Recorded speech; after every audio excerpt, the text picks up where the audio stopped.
हम इस एक्वेरियम के हॉबी में फ़िल्टर्स की बहुत बातें करते हैं, लेकिन क्या ये फ़िल्टर्स एक्वेरियम्स के लिए ज़रूरी भी है? अगर हम एक हेल्दी इंसान को एक ऐसे एनवायरनमेंट में रखें जहाँ पर पॉल्यूशन बहुत हाई हो, उसकी लंग्स ठीक से काम करनी बंद हो जाएगी और वो कुछ ही दिनों में बहुत बीमार हो जाएगा। तो उसी तरह एक्वेरियम में फ़िल्टर का ना होने से पानी में गंदगी बहुत बढ़ जाएगी, जिससे बहुत सारी हार्मफुल गैसेस और केमिकल्स बन जाएंगे, जिससे हमारे फिशेस को तकलीफ हो सकती है और बहुत बीमार भी पड़ सकती हैं। तो अगर हम चाहते हैं कि हमारे फिशेस हेल्दी रहें और अपनी ज़िंदगी ठीक तरीके से जिए, हमें फ़िल्टर्स के बारे में जानना होगा। तो आज का हमारा टॉपिक होगा एक्वेरियम में फ़िल्टर्स की इम्पोर्टेंस। हेलो, एक्वाटेक एक्वेरियम में आप सबका स्वागत है और इस एक्वेरियम के हॉबी में मैं बनूंगा आपका गाइड।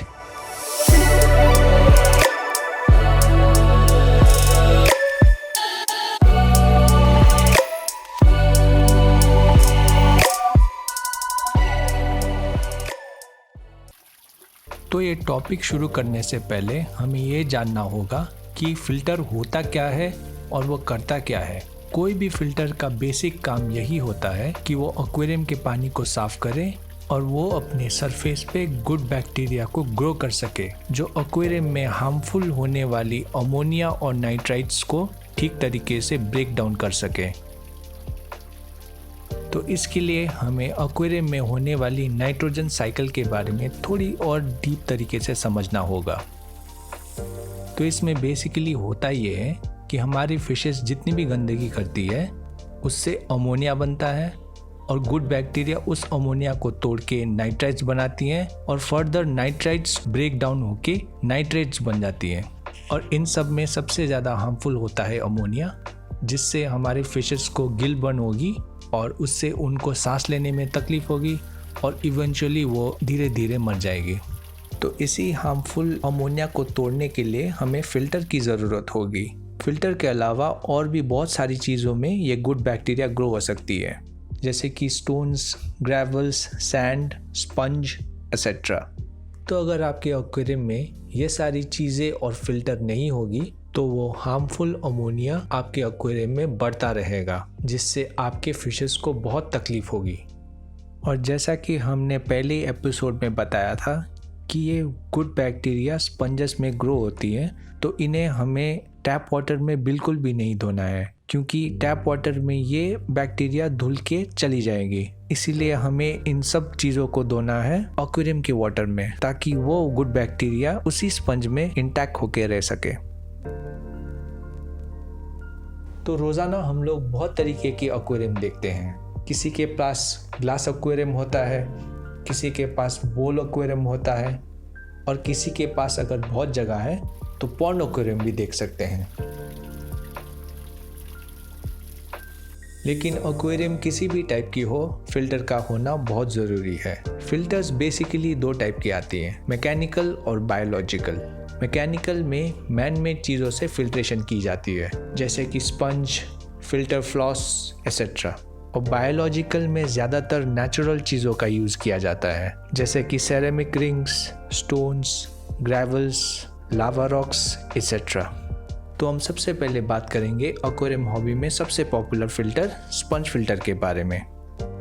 स्पंज फ़िल्टर एक मैकेनिकल फ़िल्टर है जो हवा को ऊपर की तरफ फेंकता है, पानी में मूवमेंट क्रिएट करता है और अपने स्पंज बॉडी में गंदगी को पकड़ लेता है। और कुछ हद तक गुड बैक्टीरिया इसके बॉडी में भी ग्रो हो सकती है। इसकी कम प्राइस रेंज होने के कारण ये एक्वेरियम हॉबी में बहुत पॉपुलर है, लेकिन ये फ़िल्टर सिर्फ छोटे एक्वेरियम के लिए सूटेबल है। स्पंज फ़िल्टर का एक ही डिसएडवांटेज है कि वो एक्वेरियम को बहुत स्लोली साफ़ करता है। अगर आपका बजट थोड़ा ज़्यादा है तो आप इस तरीके की बड़ी वाली पावर फ़िल्टर भी ले सकते हैं। ये फ़िल्टर भी मैकेनिकल फ़िल्टर ही है और बड़े एक्वेरियम्स के लिए बिल्कुल परफेक्ट है। इस फिल्टर का ये एडवांटेज है कि स्पंज फिल्टर के कंपैरिजन में इसमें एयर फ्लो बहुत हाई होता है और एक्वेरियम भी बहुत जल्दी साफ़ हो जाती है। एयर फ्लो हाई होने के कारण पानी में ऑक्सीजन लेवल हमेशा हाई रहेगी और फिशेस को सांस लेने में कोई भी तकलीफ नहीं होगी। तो अब हम बात करेंगे बायोलॉजिकल फिल्ट्रेशन के बारे में। ये है एक हैंग ऑन फिल्टर जो इस तरीके से एक्वेरियम के बाहर हैंग होता है। इसमें होता है बायोबॉल्स, सेरेमिक रिंग्स, लावा रॉक्स और इसमें फिल्टर फ्लॉस भी डाला जाता है।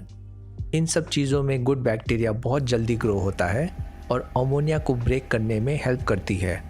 अगर आप चाहते हैं कि आपके एक्वेरियम में अमोनिया के लेवल्स हमेशा लो रहे तो इन सब चीज़ों का होना बहुत ज़रूरी है। इन सब चीज़ों का प्राइस रेंज थोड़ा हाई होता है, लेकिन अगर आप एक्वेरियम के हॉबी में सीरियस हैं तो ये आपके लिए एक बहुत अच्छा इन्वेस्टमेंट है।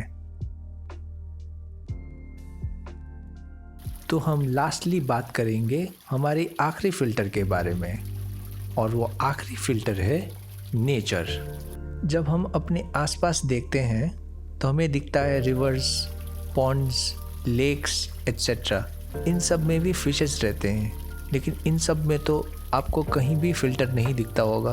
तो ये फिशेस अब तक ज़िंदा कैसे हैं? लेकिन अगर आपने ठीक तरीके से देखा होगा तो आप में इन सब चीज़ों में भी फ़िल्टर दिखेंगी। और नेचर का फ़िल्टर है प्लांट्स, स्टोन्स और सैंड।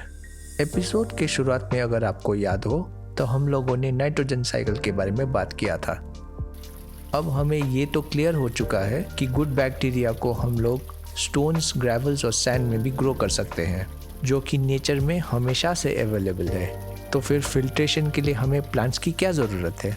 लेकिन जैसा कि मैंने आपको बताया था, अमोनिया फिशेस के लिए सबसे हार्मफुल है और अमोनिया टूटने के बाद बनता है नाइट्राइट।